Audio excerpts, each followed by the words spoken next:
setiap kali aku bangun aku teriak. Dan teriaknya bukan cuma gitu, bukan. Iya. Usus aku itu kondisinya tidak bisa menyerap makanan. Sebulan atau 2 bulan gak bisa tidur. Maaf, BAB berdarah. Sebenarnya get up dari rock bottom itu bukan aku berdiri sendiri loh. Oke. Aku ditarik sebenarnya. Ada orang-orang yang aku bilang itu support system itu yang menyokong aku gitu. Setiap pagi atau setiap hari ya, berapa kali gitu, aku disamperin. Ma, thank you ya. Gitu. I love you ma, thank you ya. Gue tuh di sini ada yang sayang loh. Please, kalau emang lo lagi baik-baik aja tapi di sekitar lo lagi ada orang yang nggak baik-baik aja, check up on them, just like ask how are you. Kayak udah orang yang tadinya ada terus menarik diri gitu ya. Iya, betul. Kadang-kadang kayak aku di posisi itu, aku nggak bisa reach out ke orang, nggak ada kepikiran untuk itu gitu loh. Iya. Kepikirannya menarik diri. Kepikiran aku cuma mau diem, narik diri, nahan sakit, pokoknya udah defense kan, survival mode lah, udah mikirnya gitu. Karena dulu buat aku itu istirahat tuh kayak buang waktu loh. Ketika kita self love, kita tahu batasan kita nih. Kita tahu kita nggak kuat. Ada orang mau ngajak apa, kita nggak mau, kan boleh ya. Kalau aku mau people pleasing, Mbak Anes jadi nggak kenal aku yang sesungguhnya loh. Jadi aku membohongi Mbak Anes loh. Dengan lo saying no, lo menjaga diri lo sendiri untuk tetap berfungsi dengan baik, yang akhirnya bisa bermanfaat juga bagi orang lain. Halo, kembali lagi di Sapio Pato bersama dengan aku Anes dan suamiku Yaser. Yes, seperti biasa di Sapio Pato kita nggak berdua aja, tetapi kita kedatangan bintang tamu. Nah, sebelum kita kasih tahu spill bintang tamunya siapa, mungkin Yaser boleh ceritain dulu nih kenapa kita mengundang bintang tamu ini dan apa sih topik yang pengen kita bahas. Jadi podcast ini tentang resiliensi. Jadi kadang-kadang orang tuh udah memasuki umur tertentu, malah aku lihat banyak yang umur 23 baru masuk umur 30-an tuh kayaknya hidupnya selesai gitu, kayak yaudahlah give up gitu. Tapi yang aku lihat dari tamu kita saat ini tuh dia terus menggali jati dirinya to find her soul gitu. Mantap. To found your mate soon. Amin, gitu kan, amin, gitu. amin. Jadi ini is all about that. So sebelum itu aku mau bermonolog dulu perihal episode biar ngasih konteks dan feeling lah. Jadi gitu. Jadi hidup tuh punya cara untuk menghancurkan kita sebelum akhirnya membangunkan kita kembali gitu. Terkadang perjalanan untuk menemukan jati diri dimulai dari titik terendah. Melalui patah hati, melalui penyakit, melalui saat-saat ketika kita merasa benar-benar tersesat. Namun bagaimana jika saat-saat itu bukanlah akhir? Bagaimana jika itu adalah awal dari sesuatu yang lebih dalam, sesuatu yang lebih meaningful atau lebih berarti? Hari ini kita kedatangan tamu yang mewujudkan resiliensi dan transformasi. Namanya Mbak Sylvia Lim, seorang pengusaha, penulis, dan yang terpenting seorang wanita yang telah menghadapi badai kehidupan. Wih, berat banget ya. Berat ya. Perceraian, masalah kesehatan, dan beban untuk memulai hidup yang baru. Namun melalui semua itu dia tidak hanya bertahan hidup, dia menemukan jiwanya. Dalam episode ini kita menyelami perjalanan penyembuhannya, healing journey. Perjalanan menemukan jati diri dan kekuatan untuk tetap percaya pada diri sendiri, tidak peduli seberapa sulitnya hidup. Ini adalah Finding Your Soul bersama Sylvia Lim. Halo, welcome. Tegang. Tadi kan ini perkenalan dari kita nih, Mbak business owner dan segala macam. Tapi kalau Mbak Sylvia boleh memperkenalkan diri sendiri, kayak who are you now sih? Ibu pasti. Oke. Ya pokoknya aku tuh cuma ngerasa aku sebisa mungkin membantu gitu dengan Instagram, sosial media aku itu. Membantu wanita-wanita untuk bisa juga overcome melalui masalah-masalah di dalam hidupnya.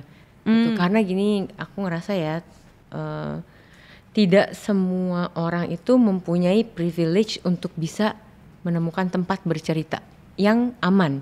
Terus yang netral gitu ya, tanpa nanti ada rasa takut akan jadi bahan gosip, malah jadi masalah nggak selesai, malah jadi makin riweh gitu. Sedangkan masalahnya itu most of the time masalah serius soalnya.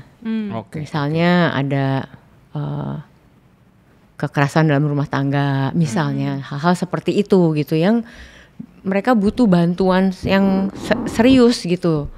Tapi nggak punya privilege itu. Tapi kan dirimu punya masalah hidup juga, terus objektifnya apa nih ngebantu orang sementara kita juga lagi di tengah badai kehidupan. Dengan aku membantu itu aku merasa kayak oh ya aku tuh juga berguna loh gitu. Gitu. Dan itu juga aku sering ngomong ke para ibu-ibu yang atau wanita-wanita atau ini yang datang ke aku untuk counseling, aku juga bilang untuk kita tuh harus menemukan purpose kita gitu. Gitu. Dan kadang-kadang itu yang makanya membuat aku merasa oh ya at least ada yang bisa aku bantu di sini, memperbaiki apa, bahkan sekedar untuk mendengar pun it's okay gitu. Aku teringat salah satu quotes-nya Uncle Airo. Oh baik. Pokoknya tentang apa kayak kalau lo ngerasa stuck di dalam hidup lo gitu kan, coba lo tolong orang lain. Gitu. Yes. Kadang-kadang jawabannya nggak selalu nggak selalu harus fokus ke diri kita sendiri, tapi kita bisa menolong diri kita via menolong orang lain gitu. Oh iya benar. Aku lupa exact quote-nya, nanti mungkin aku tapi masukin aku ingat cuplikannya. Siapa yang ngomong? Uncle Airo tuh dulu di kartun Nickelodeon ada Avatar The Legend of Aang, ada kartun Nickelodeon gitu. Jadi aku tuh father issue, aku nggak punya sosok ayah, jadi aku tuh ngambil puzzle dari male figure terus aku jadiin satu gitu, kayak gitu lah. Termasuk salah satunya si Uncle Airo ini tuh jadi dia paman bijak gitulah ceritanya. Paman bijak. Tapi kenapa dia bijak? Karena sebenarnya dia tuh dulu killer banget. Karena dulu dia jenderal perang terus udah tobat karena anaknya mati. Menarik ya. Biasanya orang-orang yang wise itu kan gitu kan, udah melalui badai dan segala macam, jadi chill gitu. Nah yang ini Auntie Selfie, yang udah melewati perang kehidupan nih. Yes, gitu. betul. Tapi kalau aku perhatiin sendiri kan dirimu lagi, namanya juga perjalanan to find your soul kan bisa dibilang seumur hidup ya. Bisa dibilang dirimu lagi dalam perjalanan nggak? Iya kan? Iya. Nah terus pengen tahu dong kayak apa yang terjadi sebelumnya sampai di state sekarang, boleh kasih konteks biar kayak ini emang orang dari tadi tuh Yaser apa lebay doang gitu kayak wah udah melalui badai kehidupan, boleh kasih konteks sedikit gak? Apa aja sih yang udah dirimu lalui? Apa ya? Mulai dari COVID aja kali ya, itu dimana semuanya tuh kayak kan riset aku ngerasanya. Tapi sebelum COVID kan katanya divorce kan? Iya, ada divorce juga gitu ya. Terus dari situ pun harus mikir gitu. Oh ya aku mau ngapain ya, mau usaha apa? Nih anak-anak ikut aku gitu. Waktu itu anak-anak juga masih kecil-kecil sih, gitu. Dan itu waktu itu masih 30 ya single mom 30-an lah gitu. Masih ada tenaga dong ya. Pokoknya masih merasa oh ya masa depan masih oke, baik-baik aja karena masih 3 bulan tuh memang nggak bohong, tenaga itu beda. Iya, lagi gitu. Produktif juga kan. Masih merasa oh ya masih oke, masih kuat nih gitu, begadang nggak masalah. Single mom anak 2. Iya. Oke. Anak 2. Kenapa perlu tegas? Dipertegas. Karena banyak yang relate. Banyak yang relate kayak kadang-kadang kok kaum kundang mending, lu masih mending anak lu 1, anak gue berapa? Ini juga. Ini sebenarnya bukan buat mendang mending, biar tahu konteks bahwa ya ini yang terjadi sebenarnya gitu, biar orang juga bisa relate dan berempati lah sebenarnya. Nah dari situ udah kan, nah perjalanan menjalani, aku pikir oh ya udah. Tapi pas zaman dulu itu sebenarnya being single mom itu nggak gampang pas zamannya aku itu. Masih tidak, ya maaf, cuma nggak seperti kayak sekarang kan semua udah open dengan sosial media yang udah ada Instagram, TikTok, YouTube segala macam. Dulu tuh kayak kalau cerai tuh kayak masih tabu gitu. Malah gagal ada banget kayaknya gitu ya. Iya, malah ada kayak POV yang stigma yang ini ceweknya kenapa nih? Ini apa maksudnya yang ada, nggak semua orang begitu, aku paham. Cuma ada yang kayak ini cewek apakah bisa membahagiakan suaminya atau enggak ya? Kok bisa sampai seperti ini gitu? Kayak I felt like it was my fault, aku yang nggak mampu, kesalahan aku gitu. Di titik itu sempat merasa gitu sih. Nah saat itu pas ada pressure, social pressure or apapun pressure itu. Gimana? Maksudnya kayak gimana bisa overcome itu? Oh itu waktu itu aku tuh bersyukur punya support system yang bagus, kuat gitu. Jadi teman-teman aku pas pindah rumah pun mereka datang. Gitu pas aku keluar rumah, datang bawain barang-barang segala macam, masukin ke rumah baru. Jadi setiap minggu ayo kita kumpul makan. Jadi tuh aku ada apa ya? Nggak ngerasa sendirian gitu. Berarti support system penting juga dong. Iya. Nah support system ini kayak teman kerja, teman ya? Teman kuliah. Teman kuliah. Nah oke, ini lucu nih. Bukan nggak lucu sih, maksudnya aku mau dibilang menariknya. Karena umur, misalnya kayak aku nih, aku sekarang umur 36. Waktu itu boleh tahu gak divorce? 35, 4. Iya 30 awal, early 30. Oke, kayak gitu ya. Aku udah nggak punya teman gue ini satu-satunya dia, gitu kan. Nah,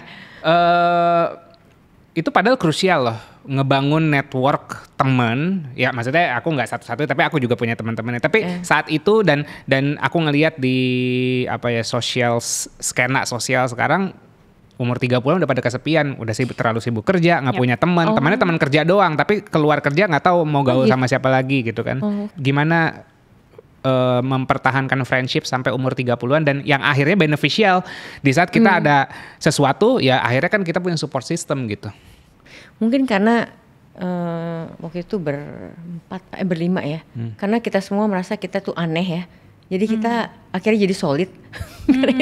Enggak sih, cuma di antara ini kita ngerasa ya apa ya, mempunyai value yang sama bahwa persahabatan tuh penting. Ini yang dasar yang kita punya sih sebenarnya.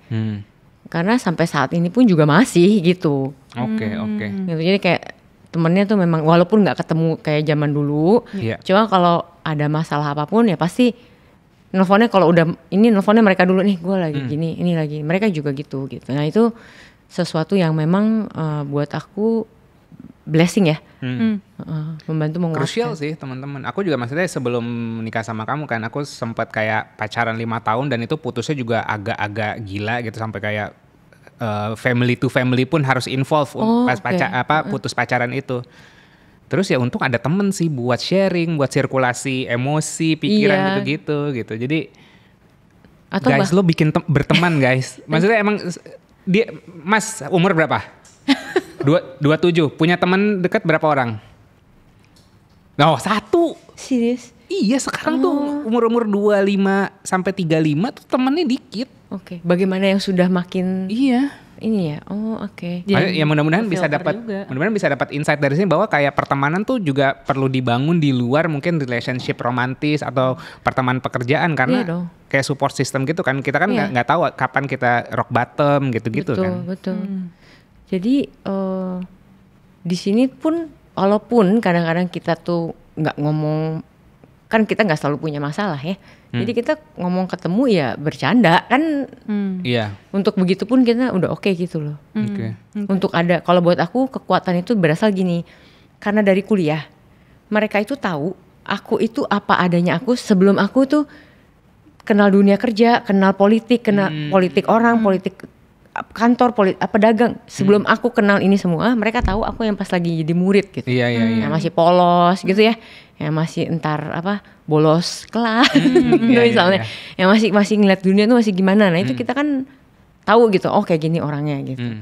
Dan mereka ini seperjalanan ini kita kan sharing hidupnya gini gini. Jadi tahu gitu loh. Itu yang live sesuai jalan gimana sih ngomongnya ya? Udah tahu ininya historinya lah iya, gitu. Iya, bener. Terus jelek bagusnya gitu ya, kasar-kasar. Gue tahu mantan lu siapa aja gitu. Yang putusnya kenapa? Pokoknya kayak gitu-gitu deh ya. Jadi, nah terus ngelaluin masa-masa abis divorce, dapat support system, teman-teman mungkin visit segala macam gitu-gitu kan. Itu berapa tahun tuh akhirnya bisa melalui masa-masa pahit? 3-4 tahun kali. 3-4 tahun. Ngelewatin itu ya. Ngelewatin masa itu. Untuk merasa at least tidak terlalu aneh gitu. Oke. Terus abis divorce, abis cerai, sakit? Iya. Sakit dulu apa COVID dulu? COVID dulu apa sakit dulu? COVID dulu. Oh, COVID dulu. Okay. Nah, COVID, what happens di COVID? COVID itu jadi karena ya kan tiba-tiba semua orang gitu ya. Jadi bisnis aku kena. Terus ya memang semua orang juga pasti terdampak. Cuma hubungan juga kena. Terus yang paling berasa itu adalah tubuh gitu. Jadi autoimun itu adalah suatu kondisi di mana nggak langsung ketahuan. Kalau batuk kan kita langsung gitu, ya kan. Dan arahnya udah pasti ke paru-paru atau semua deh, ya kan. THT lah itu. Kalau autoimun tuh enggak, ada yang bisa mungkin lupus sistemis, ada yang mungkin bisa ini, ada yang ke mata, ada yang ke kulit. Jadi banyak banget gitu. Dan masalahnya pertama kali aku sakit itu, mengeluh sakit itu nggak langsung ini autoimun.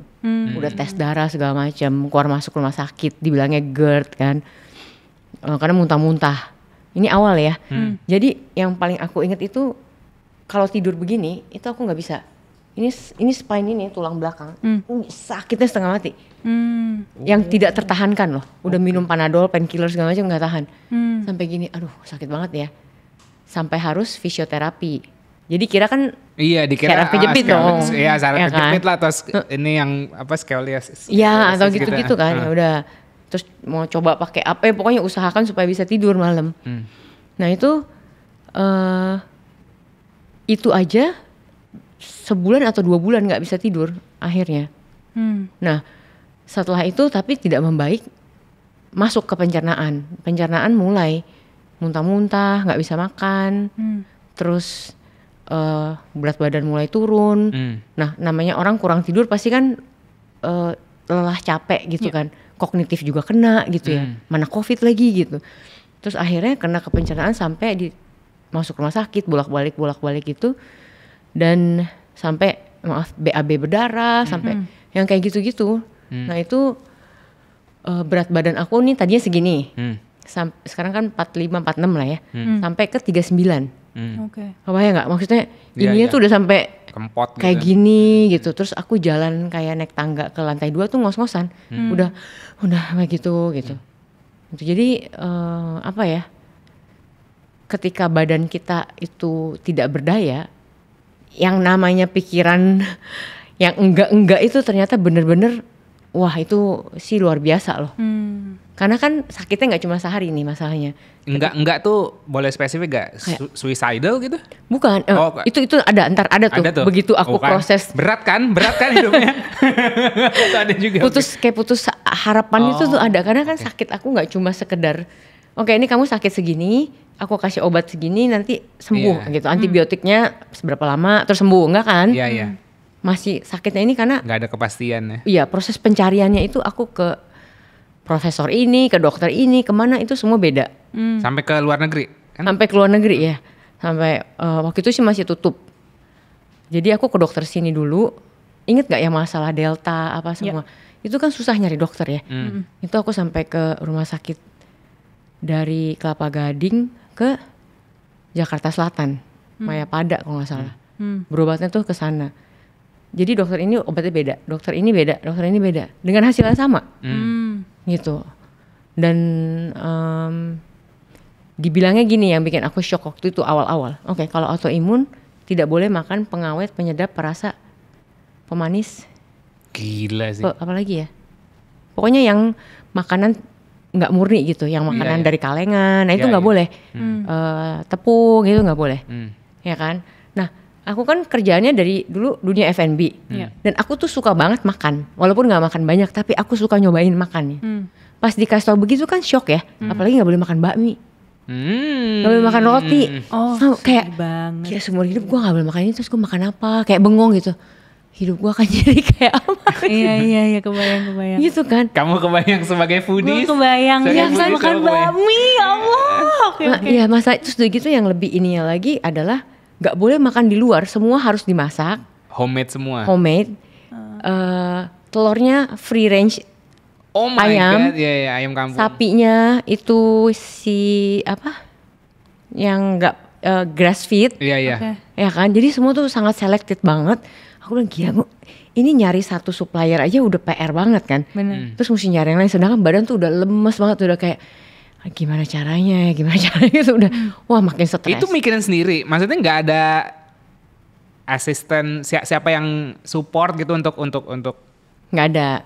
Wow. Jadi aku juga ngalamin sekilas aja karena demi ini kasih konteks ya, untuk kebaikan aja. Jadi zaman dulu gini ya, aku pun menyadari bahwa sebelum COVID buat aku mental health itu kayak apa sih gitu. Kalau sampai seseorang kenapa-napa, mental lo lemah. Itu aku loh, aku sendiri yang merasa makanya gue harus mentalnya kuat gitu. Makanya begitu kena kayak gitu, pandemi itu segala macem, terus juga pas di saat itu aku belajar bahwa ternyata tidak semua orang itu bisa menghadapi masalah-masalah itu dengan kuat ya. Ada orang yang menghadapi masalah sakit berat tuh dia pergi. Gitu. Aku baca di mana ya? Kalau suami istri, biasanya kalau yang suaminya sakit, istrinya stay. Tapi kalau istrinya sakit, belum tentu suaminya stay loh. Itu ada scientific study yang seperti itu. Nah waktu itu aku tuh ya intinya di saat itu aku jalanin sendiri karena aku rasa it was too much for him juga gitu. Jadi dia kayak nggak kuat, kayak aduh gua udah gila gitu mungkin ya waktu itu kan. Jadi akhirnya ya udah aku itu semua sendiri. Nah bersyukurnya kan anak-anak sekolah di rumah. Jadi masih bisa lah ya ke handle apa segala gitu. Ya ada mbak, cuma kan mbaknya kan nggak ngerti ya maksudnya free range apa ya dia bagaimana cari tahu. Udah gitu kalau aku mau makan soy sauce misalnya harus cari gluten free non GMO gitu. Oh my god. Terus lagi pandemi aku mau cari di mana gitu yang semua kan terbatas kan barang gitu. Nah itu aku stres banget sih jujur. Gitu dan yang ada makin sakit ya gara-gara mikirin mau makan apa. Akhirnya aku makan sedikit. Dan karena makan sedikit kan jadi kurus kan. Gitu. Makanya turun berat badannya turun sampai kayak gitu. Dan dokter juga akhirnya aku dikasih minuman susu untuk usus inilah. Jadi usus aku itu kondisinya tidak bisa menyerap makanan. Apapun itu pasti keluar. Namanya IBD, Inflammatory Bowel Disease. Ya, aku yang Crohn disease itu. Jadi dia nggak bisa. Jadi di sini tuh kayak merah-merah semua udah radang semua gitulah. Nah itu perlu proses kan penyembuhan itu. Jadi minum steroid, minum apa-apa gitu. Aku potong sedikit. Boleh. Bisa autoimun ini karena gaya hidup nggak sehat atau stres akut? Nah itu aku juga tanya, betul itu pertanyaan bagus. Aku tanya semua dokter, karena kalau menurut studi bilangnya genetik, turunan. Tapi benar ada genetik? Nggak ada yang di keluarga aku ya memang ada masalah pencernaan, cuma bukannya penyakit gitu loh. Tapi nggak ada sampai ke cousin, tante, om gitu ya, dua belah pihak keluarga nggak ada. Makanya gaya hidup.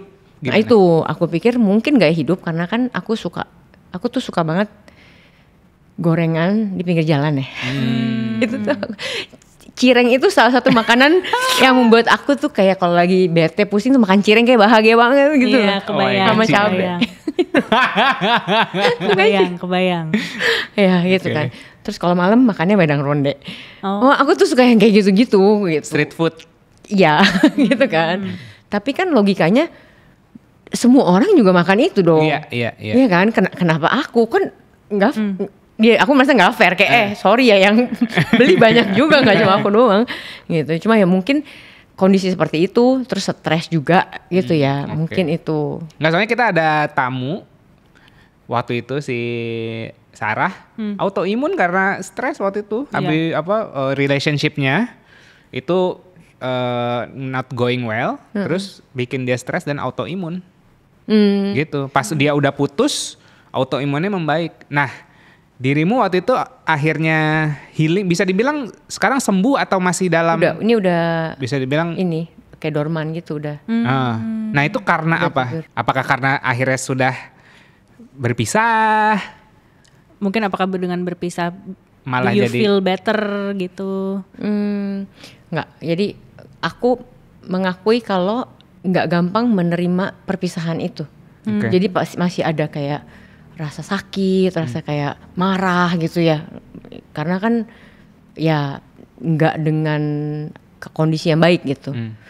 Masih ada itu. Nah itu pada saat itu aku kesampingin dulu, malah nggak mau dealing itu, aku mau dealing kesehatannya dulu aku pikir. Jadi sampai nyari pengobatan ke luar negeri kemana segala gitu kan. Tapi ya bersyukurnya dengan itu perjalanan itu karena keluar lingkungannya berbeda, semua berbeda, itu somehow juga membantu proses healing gitu. Tuh kalau di Muslim keywordnya tuh hijrah. Iya, jadi hijrah itu bukan sekedar kayak akhirnya lu berjenggot atau celana lu cingkrang, nggak, sebenarnya esensinya nggak kayak gitu.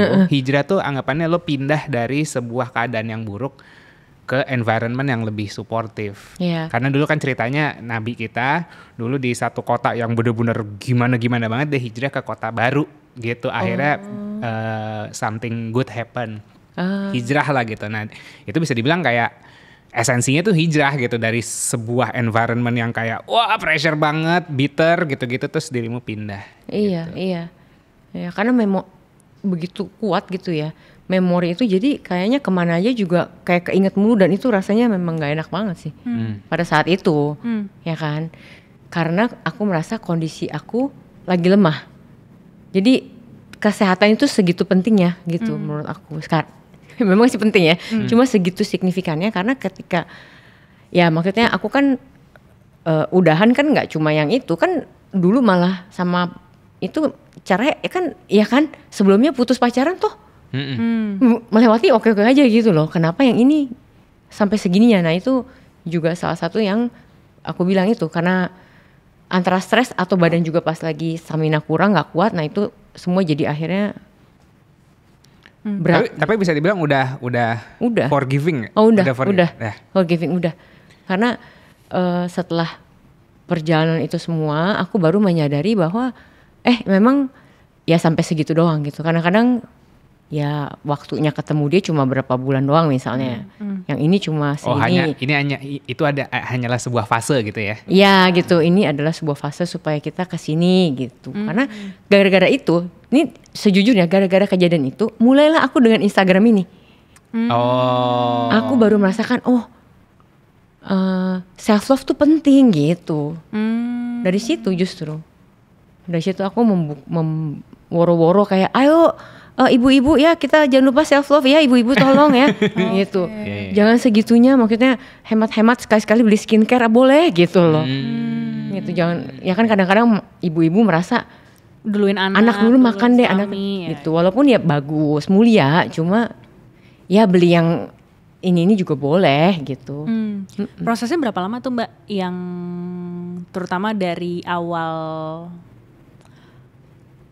terdiagnosa autoimun sampai akhirnya dia dorman? 4 tahun ya, 3,5 tahun, itu lumayan. Karena grafiknya tuh begini, jadi nggak yang begini, jadi ntar dia ada relapse. Jadi di tahun 2023 aja, itu aku masuk bolak-balik rumah sakit tuh bisa hampir tiap bulan kali. Jadi setiap bulan tuh seminggu di rumah sakit gitu. Jadi aku ngerasa udah kayak staycation, udah kayak nggak dirasa lagi, udah nggak mau bawa jadi beban sakit, ya gitu. Karena kalau bawa itu makin stres. Jadi aku kalau kesana udah bawa tuh namanya laptop ya kan, bawa bantal sendiri, udah anggap aja rumah sendiri, udah kayak inilah gitu ya, kompor kecil rumah gitu, udah kayak bodo amat deh gitu. Soalnya kalau aku bawa stres, aku makin kondisi turun, ntar anak-anak gimana? Aku mikir gitu. Nah berarti kalau boleh tarik sedikit, Mbak tadi sempat mention self love, dan itu aku bisa melihat itu di dalam profil sosial medianya Mbak Selfie. Tapi kayak masih ingat nggak sih Mbak mungkin first memory kapan akhirnya Mbak Selfie itu gila, ini tuh gue harus self love gitu, dan ada momen mungkin bisa dibilang transformasi kali ya, atau turning point yang tadinya kayak ya udah gue ngejalanin hidup apa adanya aja, ngikutin gimana terus tiba-tiba kayak nggak bisa nih, gue harus self love gitu. Itu masih ingat nggak sih Mbak memori pertamanya apa? Oh iya, pertanyaan bagus ya. Tadi ya, ingat dulu. Boleh. Kapan ya? Itu mungkin 2021 kali ya. Tadinya juga sama kayak orang, seperti biasanya orang ya, pasti merasa terpuruk ya, pasti merasa victim gitu loh. Kayak why is this happening to me gitu. Nah, gak banyak orang yang akhirnya dia bisa turning from victim mindset into self love ataupun masuk ke dalam gitu loh Mbak. Ada orang yang mungkin nyebutnya self love, ada orang mikirnya kayak take responsibility of our life gitu. Kalau aku tuh my trigger point tuh bukan self love, tapi aku take responsible of your life gitu loh. Jangan ngasih kesempatan untuk orang lain taking control of your life, bahwa you have a responsibility to also taking care of yourself. Terus gue kayak lah ya juga ya gitu. Aku mikirnya gitu. Nah tapi makanya I was wondering kayak akhirnya Mbak Selfie tuh kepikiran self love atau nemu di mana atau baca buku apa? Karena aku baca buku ya akhirnya dengan keyword responsibility itu aku baca buku gitu. Kayak aku penasaran Mbak Selvi itu waktu itu momennya apa sih, turning pointnya? Momennya apa ya? Mungkin momennya ketika aku tahu bahwa jadi proses pas aku sakit yang awal parah dulu ya, setahun pertama tuh parah. Sampai suster harus datang dan infus gitu. Karena ke rumah sakit terlalu lemah nggak bisa. Jadi suster datang infus mendingan gitu. Itu aku baru menyadari kayak kok gue kayak gini mau sampai kapan ya kayak gitu. Ada itunya sih. Terus juga ngerasa kayak nggak bisa begini deh. gitu sih. Gitu. Antara itu karena mungkin ya. Ini aku nggak tahu kayak nggak ada aha moment sampai kayak gitu. Cuma antara itu karena meditasi juga kan, ada meditasi, apakah karena ikut yang lain gitu. Tapi at that moment juga ngerasa kayak oke, nggak bisa gini nih. Karena dulu buat aku itu istirahat tuh kayak buang waktu loh. Nggak bisa loh istirahat tuh kayak aduh gue pokoknya istirahat juga nggak boleh lama-lama deh gitu. Weekend udahlah relax sebentar aja lah gitu. Abis itu kalau bisa kerjain apa gitu. Jadi kalau pas waktu itu si dokter bilang kamu harus bed rest at least 6 bulan ya. Terus aku yang kayak gila nih wasting time banget gitu loh. Itu pertama kali kayak muncul. Ini wasting time banget. Padahal kan yang sakit aku ya. Demi aku loh. Aku bilang, dok gak bisa lebih cepet dok. gitu. Maksudnya hal-hal seperti itu aku pikir wah gak boleh gitu. Itu. Maksudnya itu berat loh buat aku nerima untuk self love itu kayak berat. Kayak gak merasa yang sebenarnya tuh proses beratnya itu merasa layak untuk merasa layaknya itu sebenarnya yang ini. Karena kan kita cewek kadang-kadang merasa kita harusnya melayani, memberi, layani gitu. Jadi kalau kita nerima kayak nggak layak gitu kayak bahkan memberikan ke diri sendiri gitu. Kalau sekarang berarti udah merasa layak dan bisa akhirnya membagi orang di Instagram. Tapi aku penasaran sih kayak one more question. Ketika berarti Mbak self love dulu, mencintai diri sendiri dulu baru kemudian sharing ke sosial media, atau sebenarnya dalam perjalanan sharing di sosial media Mbak akhirnya kayak ini nih gue sebenarnya emang lagi self love gitu, atau kayak ini sebenarnya penguat nih biar gue tetap self love nih, biar gue nggak lupa self love jadi gue sharing nih gitu kan. Kadang-kadang orang-orang beda-beda ya. Oh ya aku gitu juga itu untuk mengingatkan aku. Di sosial media sharing aku itu kadang juga awalnya sih sebenarnya belum nemu self love, biasa kan sharing ini masakan apa gitu terus baru ketemu ternyata kayak gini tuh I feel good ya gitu, maksudnya I feel happy ya walaupun kondisi lagi nggak baik-baik aja gitu. Oh ternyata gini ya, kita bener mesti take care diri sendiri nih gitu. Nggak apa-apa kok, ini bukan egois. Karena dulu aku pikir kan begini dikit egois gitu. Jadi belum bisa ngebedain kapan itu egois dan kapan itu sebenarnya self care yang memang diperlukan sama diri sendiri. Jadinya merasa gue layak nggak sih dapetin ini, atau kayak boleh nggak sih gue ngelakuin ini gitu ya. Karena berdasarkan stigma dari sebelumnya ya all I know my life ya gue harus tough misalnya kayak gitu. Tapi at the same time ternyata badannya nolak gitu kan, bahwa badannya kayak istirahat yuk istirahat gitu kan. Tapi pikirannya tuh nggak align gitu. Jadi kayak gimana nih turbulence gitu ya di dalam diri. I see. Jadi gimana Mbak tahu untuk ngebedain yang mana egois, yang mana yang self care? Oke. Kalau egois itu kita itu jadinya mengorbankan orang lain gitu. Kalau ini kita cultivate, kita sedang menjaga diri kita sendiri gitu. Kayak gini ya aku temuin ya, kenapa segini pentingnya ya, kenapa aku sampai segitunya. Ketika kita self love, kita tahu batasan kita nih. Kita tahu kita nggak kuat misalnya ya. Kayak misalnya ada orang mau ngajak apa, kita nggak mau kan boleh ya. Atau pas kita di tengah itu kita mau pulang pun, kita udah merasa nggak nyaman pun boleh kan.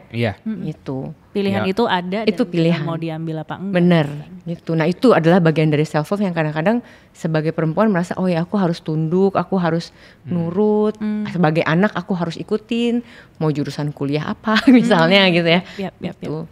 Nah ini penting sih, kalau mungkin aku sedikit recap dari cerita ini adalah it's okay to saying no, gitu. Karena kalau gini, mungkin banyak orang yang susah saying no, ngomong untuk nolak, ngomong enggak segala macam, mungkin karena nggak enak apa segala macam, akhirnya ngorbanin diri sendiri.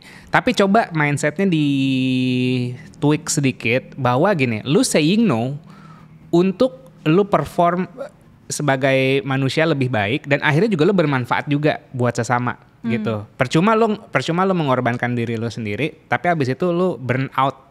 Gitu kan, udah nggak bisa, ya udah abis gitu kan. Tapi kalau lu bisa saying no, kalau lu merasa nggak enak, aduh gue nggak enak deh saying no gitu, coba lu pikirin, dengan lu saying no, lu menjaga diri lu sendiri untuk tetap berfungsi dengan baik, yang akhirnya bisa bermanfaat juga bagi orang lain gitu. Jadi tapi biar nggak ngerasa bersalah gitu. Tapi dari kepenuhan ngasihnya. Bukan dari kita kayak obligated atau kita keharusan gitu loh. Atau karena dari rasa bersalah gitu. Nah yang problem juga itu adalah people pleasing kan. Bagian dari susah say no kan. Sebenarnya people pleasing itu juga menurut aku nggak sehat, karena orang kalau yang beneran sama kita intentionnya juga tulus, kayak Mbak Anes ke aku gitu ya. Kalau aku mau people pleasing, Mbak Anes jadi nggak kenal aku yang sesungguhnya loh. Ya kan? Dan jadi aku membohongi Mbak Anes loh. Aku membohongi Mbak Anes, tapi nanti Mbak Anes masih merasa berarti si Selfie sebenarnya nyaman gak sih sama aku? Dia menganggap persahabatan ini apa ya? Itu maksud aku, kenapa people pleasing itu tidak baik in the long run.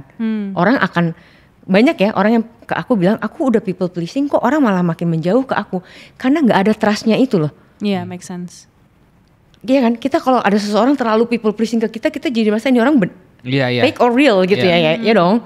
Ya kan, kita mendengar orang yang iya ya enggak gitu. Ya seperti itu. Interesting. Mbak, berarti kalau misalnya this story tuh menggambarkan lika-liku kehidupannya Mbak Selfie gitu ya, yang I'm sure it's not easy, dan kalaupun mungkin ada teman-teman di luar sana yang juga merasakan hal yang sama dalam keberatan hidup ini, ya kan kita nggak tahu ya gitu, hidup tiba-tiba dikasih cobaan apa gitu. Boleh nggak sih Mbak sharing sedikit kayak, let's say if you can pick one moment yang paling rock bottom dari semua isu itu ya, yang paling bikin Mbak rock bottom tuh yang mana?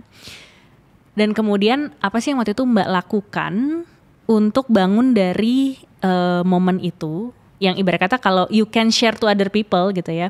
Lu kalau lagi di momen kayak gini nih, lu lagi cerai, lu begini ya, lu pokoknya begini ya gitu. Kalau Mbak bisa sharing that wisdom gitu, yang udah Mbak jalanin tuh berdasarkan momen apa, dan apa sih yang pengen Mbak share untuk kayak how you get up from that rock bottom?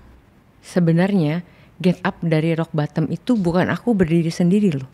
Oke. Aku ditarik sebenarnya. Ada orang-orang yang aku bilang itu support system itu yang menyokong aku gitu. Jadi ya aku nih ya, kondisi mental aku nih, kayak aku cerita deh. Di state yang shocknya sampai gini. Setiap kali aku bangun, aku teriak. Dan teriaknya bukan cuma gitu, bukan. Gitu bangun. Jadi begitu dari posisi tidur ke posisi sadar, aku nggak mau otaknya nggak mau sampai teriak gitu. Wah gitu, setiap bangun bayangin aja, kamu bayangin satu rumah stres dong, iya kan, kayak apalagi, wah kenapa gitu kan. Nah itu bukan kondisi yang menyenangkan gitu, rasanya itu wah aku sih tidak berharap ada orang ngerasain kayak gitu lagi sih, gitu kayak tiba-tiba lagi berdiri tuh jurang langsung jatuh terus kita langsung ke bawah gitu. Nah itu nggak gampang gitu, berat banget. Jadi yang menolong aku waktu itu adalah sebenarnya anak-anak aku, nolongnya tuh gini, mereka kan tahu ya. Berat gitu, mamanya ini lagi sakit, terus pressure-nya segini banyak. Jadi yang mereka lakukan itu adalah setiap pagi atau setiap hari ya, berapa kali gitu, aku disamperin, Ma, thank you ya, gitu. I love you Ma, thank you ya. Awal-awal aku kan ya namanya kondisi gitu ya kayak kenapa ada apa nih? Gak biasa, gak biasa dapat love. Iya kan? Kayak kok kenapa kok gitu kan?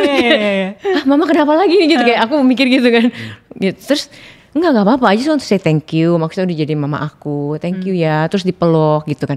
Ntar yang cewek juga datang kucuk-kucuk Ma, thank you ya. Ini jujur aku nggak tahu mereka siapa yang ngajarin dan dapat dari mana, I have no idea. Gitu. Cuma itu pelan-pelan membantu aku tuh kayak gue tuh di sini ada yang sayang loh gitu, dan sayangnya itu tulus gitu. Nah itu setiap hari digituin sampai akhirnya thank you ya mama sampai gitu. Terus sampai akhirnya ya setelah melewati yang badai teriak-teriak dan bangun teriak itu kan ke psikolog juga segala macam itu mulai ya akhirnya terbuka dan mulai menerima jadinya gitu. Nah itu mulai akhirnya ada kekuatan, tapi ya kekuatan itu sebenarnya dari orang terdekat. Oke. Gitu. Itu yang message yang aku tuh mau sampaikan ketika kita punya self love, terutama single mom ya. Itu sekeliling kita kan juga akan merasakan.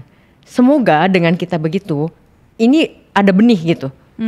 Nah ketika suatu hari badai itu datang, ini bisa kita jadi penyelamat betul, kita. Iya, gitu ya. betul. Itu bisa jadi yang malah support system kita gitu. Nah itu penting. Jadi kayak hubungan dengan relasi orang-orang terdekat kita tuh sangat penting banget gitu loh. Kayak waktu aku sakit itu pun mereka datang teman-teman aku makan dinner di rumah gitu, bawa makanan gitu kayak gitu. Jadi kayak emang menanam bibit relationship dengan orang lain tuh nggak bisa out of transactions gitu kayak gue kalau gue temenan sama lo gue dapat apa segala macam gitu, tapi kayak udah berteman sampai nanti maksudnya saling giving care sehingga ketika kita yang butuh care akhirnya orang itu udah bisa giving balik gitu ke kita dan willingly gitu ya. Iya karena tujuannya kan mau care ya, bukan mau gue urusin lu supaya lu ntar gini ke gue, enggak, karena kita sama-sama bisa tahu oh ini teman kita ini lagi kesusahan ya kita mau bantu gitu kan. Yap. Oke, dengerin ya. Langsung pressure nanti jadinya. Tapi ya sih artinya sometimes kalau emang kita nggak bisa ngelaluin sesuatu sendiri, it's really okay to seek help from others. Betul. Dan kalau saat ini kamu mungkin juga punya teman-teman atau keluarga yang kamu lihat lagi tidak baik-baik aja, it's really okay loh untuk sesimpel nanyain, hey lo apa kabar? Do you wanna call or something gitu kan. Gitu. Justru momen-momen kecil kayak gitu yang akhirnya bisa jadi apa ya, momen transformational gitu kayak Mbak Selvi bilang, gue nggak tahu anak gue belajar dari mana gitu, tiba-tiba kayak mom thank you ya, mom I love you dan segala macam gitu, kayak aku tadi berkaca-kaca sayang, tapi tadi gue udah mau request tisu sih. Tadi gue udah mau request tisu. Kalian berdua udah berkaca-kaca gitu. Because I can feel the love gitu loh, kayak anjir kalau gue di momen itu gitu kan, gue lagi rock bottom terus tiba-tiba kayak nggak apa-apa sayang I love you, kayak gue merasa dicintai gitu. Tapi kayak I can feel that the emotion was very clear gitu, that it is love, it is care gitu. Dan please kalau emang lo lagi baik-baik aja tapi di sekitar lo lagi ada orang yang gak baik-baik aja, you know, check up on them, just like ask how are you. Kayak udah orang yang tadinya ada terus menarik diri gitu ya. Iya betul. Kadang-kadang kayak aku di posisi itu, aku gak bisa reach out ke orang, gak ada kepikiran untuk itu gitu loh. Iya. Kepikirannya menarik diri ya? Kepikiran aku cuma mau diem, naik diri, nahan sakit. Pokoknya udah defense kan, survival mode lah udah mikirnya gitu. Jadi kayak teman-teman yang kayak reach out, setiap hari juga ada yang nanya, Sel gimana gitu. Itu ada kayak gitu-gitu tuh membantu gitu. Oke. Walaupun little things. Coba kalau orang-orang yang nge-support Mbak dulu, mau diucapkan something. Oh iya. Mau ngucapin something apa thank you ya. Gue mancing aja. Tisu. Iya, mancing aja nih. Iya. Emang lu mau membuat ini lebih emotion. Lebih lebih ini gitu. Iya. Gak apa-apa mas, masuk aja. Sangat dibutuhkan. Kayaknya besok-besok kalau di Sapiopa tuh harus ada tisu di tengah. Iya benar. Entah orang lain ataupun gua. Tapi maksudnya kayak nggak beneran aku nggak mancing sekedar buat konten doang, tapi kalau dirimu bisa ngasih one liner untuk para your support system, bilang thank you guys. Cool banget ya. Aku bisa selalu nulis bukan ngomong gitu. Ini kalau di Jepang namanya tsundere. Jadi depannya tuh jutek tapi belakangnya kayak gitu. Oh iya. Tsundere. Jadi nanti ditunggu tulisannya. Postingan IG-nya. Ditunggu abis ini ya. Nah, dirimu kan kalau MBTI-nya nih ENTJ ya kan? ENTJ tuh kayak ENTJ leader nih. Iya. Kenceng lah. Kenceng galak. Kenceng ya? Iya, ENTJ tuh paling kenceng. Commander. Iya. Oh iya. Oke. Terus maksudnya kayak dirimu businesswoman gitu kan. High achiever ya, lah, usaha dan produktif lah, lah gitu. Usaha. Gitu kan. Usaha kecil-kecilan gitu. Nah kan tadi kan sempat ngomong tuh kayak dulu gue nganggep istirahat tuh buang-buang waktu gitu kan. Terus kayak apaan sih mental health gitu kan, lemah lu kalau ini kan kencang banget gitu. Nah sekarang kan udah ngerti nih gitu. Gimana nyimbangin antara dirimu yang masih berbisnis kan sampai sekarang, terus jadi ibu juga. Gimana tuh biar nyimbangin biar nggak terlalu kencang tapi nggak terlalu lacking kayak terlalu males kan. Aku tahu dirimu pasti orangnya nggak mau diem kan. Nggak bisa. Nah itu gimana tuh nyeimbanginnya menjadi, kan banyak juga nih pasti ibu-ibu yang punya side hustle juga gitu kan.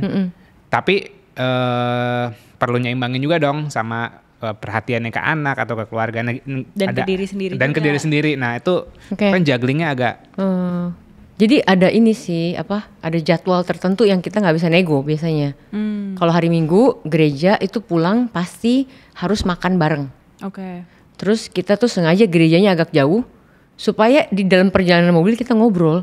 Nice. Pulang pergi tuh kita ngobrol di dalam mobil itu, justru sengaja jadi makanya yang jauh sekalian.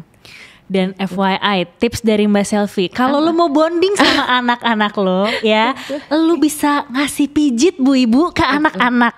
Karena tadi kayak menariknya, even kita bukan anak, maksudnya kita bukan anaknya Mbak Selvi gitu kan, tapi just now gitu before this session tuh kayak I'm not okay gitu, lagi pusing dan segala macam. Terus Mbak Selvi nawarin, mau aku pijitin nggak? Oke, mau gitu kan, kayak gue dikasih. Abis udah lemes banget kan? Belajar layak kan, udah gue belajar untuk kayak udah deh gue belajar layak gitu. Terus dan beneran pas lagi dipijitin sama Mbak Selvi, terus kayak aku sendiri ngerasa pelan-pelan relax, dan dari relax itu akhirnya malah jadi dapat ide ngobrol gimana kan? Dan kayak oh wow, ini emang sengaja diterusin ya. Iya, jadi rupanya tipsnya Mbak Selvi mijitin anak tuh jadi salah satu bonding time juga ya. Jadi sebenarnya cari ritual something yang menyenangkan. Kalau dirimu suka mijit-mijit gitu kan, cari ritual yang emang buat bonding time gitu ya. Betul. Dan kayak misalnya pagi juga sebelum berangkat pasti ada apa ngobrol dulu, atau bukan ngobrol sambil ini itu apa gimana, terus ntar pulang sekolah atau kalau sempat malam gitu. Setiap hari berarti kan ada selalu momen untuk kayak ngobrol ataupun connect gitu ya? Setiap hari sih pasti ada sih, walaupun sedikit sih ada gitu. Sesedikitnya Mbak Selvi dan anak-anak tuh berapa lama sih? Ya setengah jam lah gitu ngobrol. Ya lumayan kok. Lumayan, karena mereka kan juga udah dewasa gitu, jadi suka cerita, suka apa gitu. Ada gosip-gosip di sekolahan. Seru itu. Gitu kan. Spill the tea please gitu kan. Dan gimana perasaannya Mbak Selvi ketika kayak anak-anaknya Mbak datang terus kayak Ma tahu nggak di sekolah ada gosip nih. Iya. How do you feel as a mother? Seneng sih, happy, kayak apa-apa. Yang mana yang itu lagi? Jadi bisa gosipnya bukan sama temen tapi juga sama anak gitu. Iya gitu. Tapi di situ juga sebenarnya momen sebagai orang tua bisa masuk gitu, kasih tahu tuh, makanya jangan gini Kak, ini yang contoh baik, ini contoh nggak baik gitu. I see. Itu sih. Good. Mbak, tapi dalam seluruh perjalanan ini, mulai dari all the badai yang dilaluin dan kemudian perjalanan yang Mbak untuk kita nyebutnya find your soul lah ya gitu, sampai Mbak akhirnya kayak gue harus self love nih gitu kan. Apa sih yang Mbak temukan gitu ya di dalam diri sendiri yang mungkin selama ini tuh terabaikan, atau Mbak nggak pernah tahu kalau nggak ngelaluin si journey ini semua, self love ini? Di diri aku kayak misalnya apa?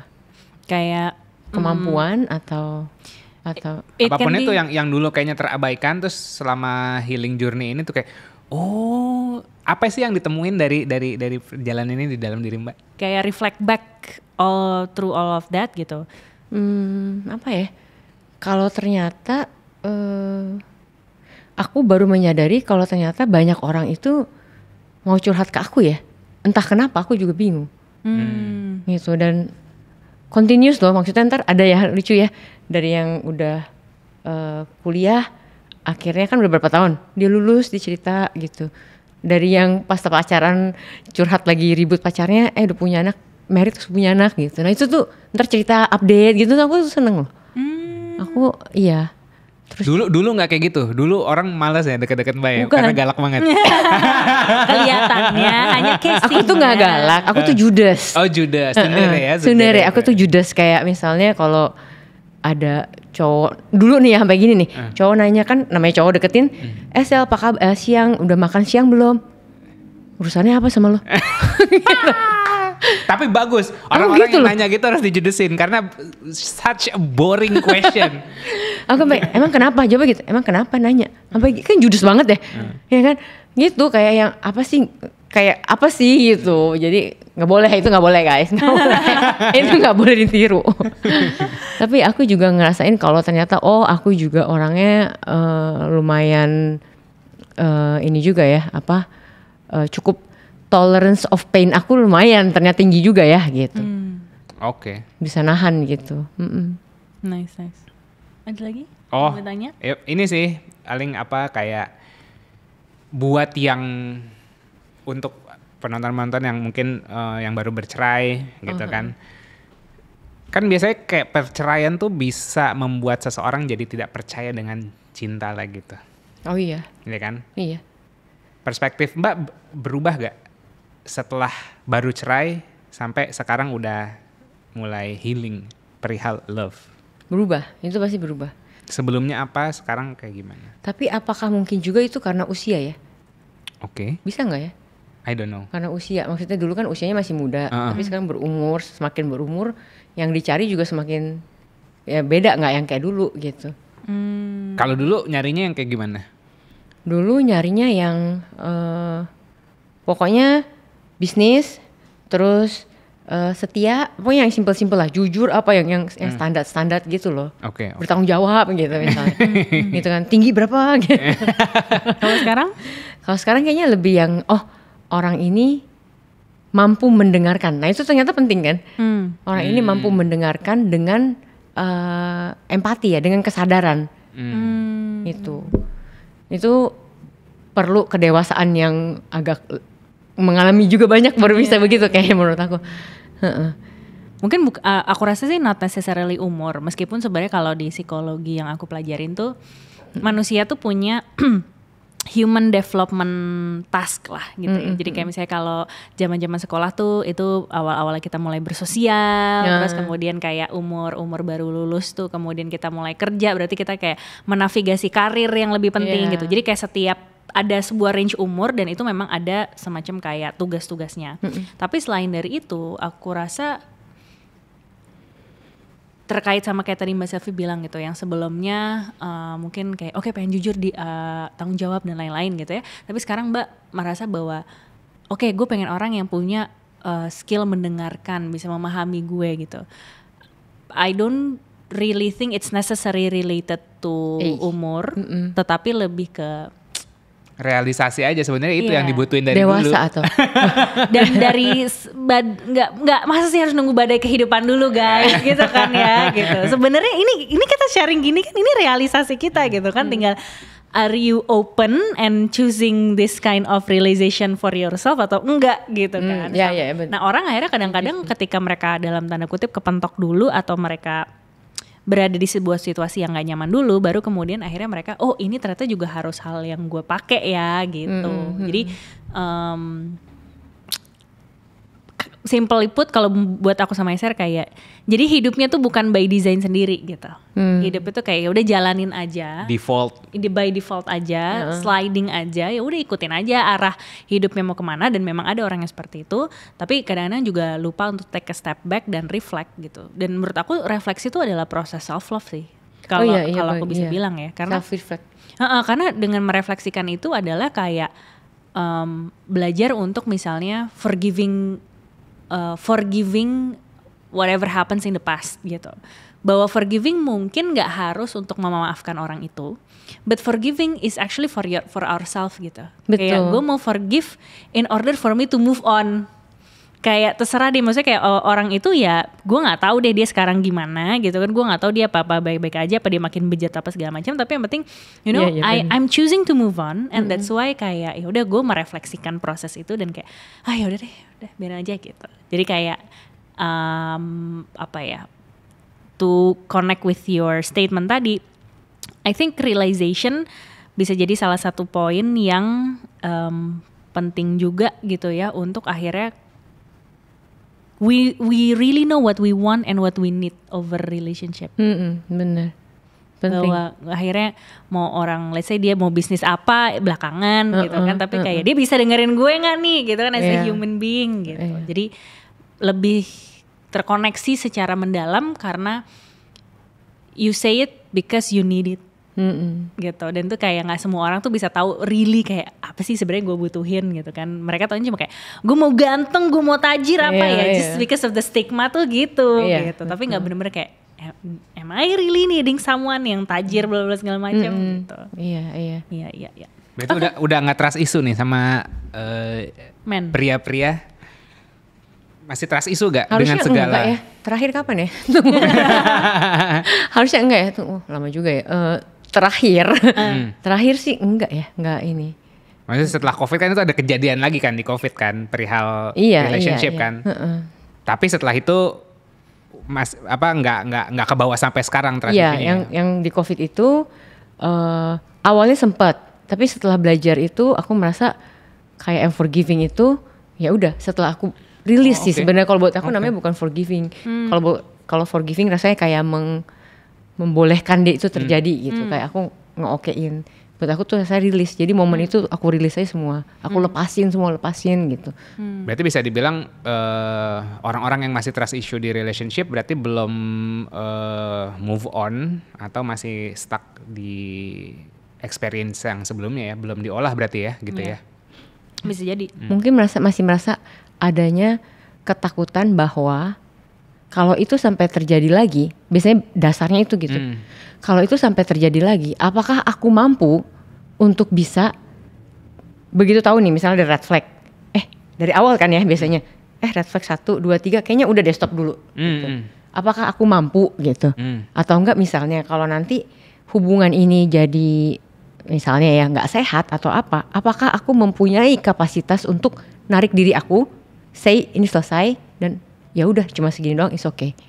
Karena aku kadang-kadang terlalu terkait ke sana sehingga merasa wah trust issue nih, ntar kalau kenapa-napa gue gimana? Itu kan rasanya gitu kan, balik ke kita. Nah itulah makanya aku bilang penting self love. Begitu kita tahu self love, itu akan mungkin terjadi, bisa enggak. Tapi when it comes ya udah kita tahu, oke, aku bisa cut, aku bisa beres dan ya udah hubungannya selesai beres. Di saat orang itu tahu dia capable untuk setting boundaries, terus punya independensi juga gitu, dia nggak bakal takut untuk jump into relationship, mencoba. Terus walaupun kayak ada red flag, dia bisa tarik diri gitu kan, nggak kayak terlalu bucin sampai segala macam gitu ya? Iya. Jadi kayak love bombing, misalnya kena love bombing langsung sadar loh, ini kayak too much gitu. Dan ketika too much langsung tahu, oh nggak deh, ntar dulu ya gitu. Bisa gitu. Karena kan sebenarnya trust issue itu sebenarnya perlu ditanyakan, apakah asalnya kita sudah trust diri kita sendiri gitu. Berarti sekarang open dong. Ya open. Kalau udah berani bilang open berarti tandanya udah ready. Saya suka nih yang ready nih, ya kan?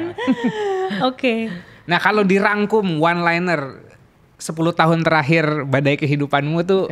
Oke. Sekarang umur berapa hitung dulu? Oke, ya. Apa? Dalam satu kalimat atau apa? Dalam satu kalimat ya apa ya? Ya semuanya emang meant to be begitu gitu. Ternyata dan pada akhirnya setelah aku sekarang merasa di titik ini aku udah ngerti gitu. Oh maksudnya seperti ini gitu. Oh ini untuk ini. Oh ini kenapa begini gitu. Aku merasa oh ternyata memang semua ini memang harus dilalui segitunya, dan ternyata memang benar bahwa perlindungan Tuhan itu memang beneran ada. Gitu yang aku pikir, yang rock bottom itu ya, bener mikir, wah gue udah ditinggalin Tuhan nih. Wah gila ya, gue dosa banget. Ada rasa itu loh. Shame gitu, saking malunya kayak, wah Tuhan udah ninggalin gue. Kayak gelap banget gitu kan. Wow gitu. Tapi ternyata enggak, itu bisa jadi adalah suatu protection, malah pengarahan yang lebih baik lagi, malah redirection ke Esel, lu tuh salah, makanya gue bawa ke sini lo, lu ke sini gitu. Karena lu bandel ya, nggak mau ke sini, ya udah gue giniin lah gitu. Oke. Gitu, bisa gitu. Alright. Kalau ini pertanyaan terakhir, kalau dirimu bisa reinkarnasi. Terus cuman bisa bawa satu kualitas diri sendiri yang bisa dibawa ke kehidupan selanjutnya, apa yang mau Mbak bawa? Mungkin itu kali ya, ini kali, nggak pernah berhenti cari solusi. Aku tuh kayak gitu. Jadi ini gimana ya solusinya? Gitu. Mungkin ENTJ itu ya. Jadi ini gimana solusinya? Ini harus kemana nextnya? Abis ini apa? Gitu. Oh, resiliensi dan problem solving atau problem solving. Iya, problem solving kayak. Iya. Oke, Mbak Selvi, thank you so much for sharing. It's really, maksudnya dapetin insight-insight baru juga dari ceritanya Mbak Selvi. Nah, di segmen ini sebelum kita menutup sesi podcast kita, this is your time. Kalau misalnya dari Mbak Selvi sendiri mau kayak sharing atau mempromosikan campaign, lagi campaignin apa, self love or gimana nyari mau connect sama Mbak Selvi, silakan. Apa misalnya? Misalnya kayak mungkin mau connect di Instagram namanya apa, atau mau beli bukunya Mbak Selvi namanya apa, or whatever that you're doing. Yang menurut dirimu ini pesan harus aku sampaikan nih gitu ke audiens. Ya kalau yang mau connect ke aku bisa ke IG-nya SL.Susanto. Terus yang mau ngecek buku aku juga boleh. Judulnya ada 2, satu artikulasi rasa, yang satu lagi memilih pulih. Dan untuk yang mau nge-DM aku untuk konseling atau apapun langsung DM aja. Dan saya hanya menerima wanita. Oke. Ya. Biar relate kan? Iya, karena wanita aja. Karena aku nggak bisa relate sama laki-laki ya. Iya, understood. Perempuan silakan. Oke, nah selain dari Mbak Selvi, sayang nih saatnya kamu untuk mungkin sharing-sharing sedikit. Kira-kira apakah dari kita berdua ada yang bisa kita sharing untuk membantu teman-teman nggak? Iya, balik lagi aku sharing something yang menurut kita bermanfaat buat teman-teman semua dari segala insight-insight atau cerita atau lesson learn yang kita dapetin dari tamu-tamu kita gitu kan. Satu yang bisa kita bikin toolsnya adalah Random Kompas. Jadi sebenarnya ada kan sebenarnya kalau digodok ke dalam diri sendiri kan sebenarnya ada perbedaan values kan setiap orang gitu kan. Kadang-kadang kita PDKT lama-lama gitu kan udah tahu value-nya berbeda tapi dibela-belain juga, tapi nanti pas udah nikah malah kok nggak berubah-berubah gitu kan. Karena kalau berpasangan, nyari pasangan di umur 25 ke atas atau 30 ke atas itu bukan untuk merubah orang, tapi nyari orang yang sefrekuensi. Bukan kayaknya ini bisa deh berubah, itu udah nggak bakal bisa lagi. Emang tugasnya udah nyari yang sefrekuensi. Nah, tapi gimana sih buat dapetin yang sefrekuensi? Nah, kalau kalian mau coba, at least tahu dulu motivational value-nya sendiri gitu kan, value gue sendiri, kalian bisa kunjungin random.co.id. Terus itu ada namanya programnya namanya akar gitu. Kenapa namanya akar? Kita mau tahu nih akar dirinya dulu nih kemana gitu kan. Nah di situ nanti ada assessment namanya Random Kompas based on motivational value dari Schwartz gitu kan. Terus kita bundling juga sama konsul ke psikolog, jadi supaya kalian nggak self diagnose dan tahu gimana pasang strateginya nih. Gue harus nyari orangnya kayak gini gitu kan. Nanti jadi bisa menghemat waktu kalian juga tuh. Kalau misalnya kalian ngedate gitu kan, misalnya kamu cewek gitu kan, terus mau ngedate sama cowok, kalian udah ngambil Random Kompas. Lu ambil Random Kompas, gue mau lihat value-value lu kita selaras apa enggak, biar gue nggak buang-buang waktu. Let's say kayak gitu kan, kan enak. Betul. Wah rupanya kita jauh banget nih berbeda, ya udah jadi teman aja atau something. Apapun itu. Tapi kalau misalnya rupanya wah kita ada potensi nih, kayaknya arah hidup kita selaras, ya udah yuk kita ngobrol lebih dalam. Kan hemat waktu, hemat uang, iya kan, hemat energi gitu. Hemat air mata. Hemat air mata. Bagus. Itu bagus tuh. Nah, jadi cek random.co.id, terus ada program namanya Akar, produk namanya Akar. Terus satu lagi giveaway buku. Jadi tulis insight yang kamu dapat dari podcast ini, tulis di kolom komenan giveaway buku gitu kan. Terus tulis di bawahnya 1 apa, 2 apa, 3 apa yang menurut kita bagus. Kita akan kirimin buku salah satu buku dari Mbak Selvi yang memilih pulih. Biar lo pulih. Iya. Langsung ngegas lagi. Oke. Dan it's a wrap teman-teman. Thank you so much udah nonton ini sampai akhir. So kami Anes, Yaser dengan Mbak Selvi kita pamit undur diri. Sampai ketemu di Sapio Pato berikutnya. Bye bye.